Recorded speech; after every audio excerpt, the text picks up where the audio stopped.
Hello people, నమస్తే. ఎంతో ఈజీగా అండ్ టేస్టీగా ఉండే ఈ సాంబార్ని ఒక్కసారి ట్రై చేసి చూడండి. కర్రీతో అవసరం లేకుండా రైస్ మొత్తం దీంతోనే తినేస్తారు.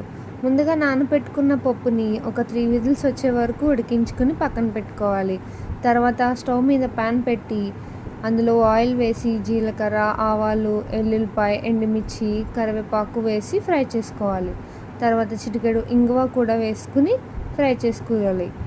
తర్వాత ఉల్లిపాయ ముక్కలు, పచ్చిమిర్చి, ములక్కాడ ముక్కలు, క్యారెట్, బెండకాయ, ఇంకా టమాటా వేసి ఫ్రై చేసుకోవాలి. మీ దగ్గర ఏ వెజిటేబుల్స్ ఉంటే అవి వేసుకోవచ్చండి. తర్వాత టేస్ట్కి సరిపడా సాల్ట్, పసుపు, కారం వేసి బాగా ఫ్రై చేసుకోవాలి. కొంచెం సేపు మూత పెట్టి మగ్గించుకోవాలి.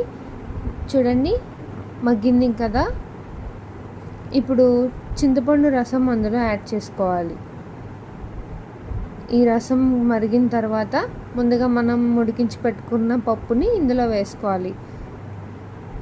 క్వాంటిటీకి తగ్గట్టు వాటర్ యాడ్ చేసుకుని బాగా మరిగించుకోవాలి.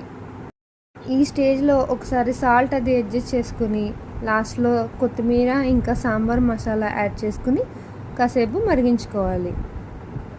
చూడండి, ఎంతో టేస్టీగా ఇంకా సింపుల్గా అయిపోయే ఈ సాంబార్ రెసిపీని ఒక్కసారి ట్రై చేసి చూడండి, మీకు కూడా నచ్చుతుంది. అలా వేడివేడి అన్నంలో సాంబార్ వేసుకుని పక్కన ఒక నాన్ వెజ్ ఫ్రై పెట్టుకుని తింటే ఉంటుంది ఇంకా ఆహా అద్భుతం అంటారు. ఇలాంటి మరిన్ని వీడియోస్ కోసం subscribe to Mahita Madhurimalu. Okay people, bye.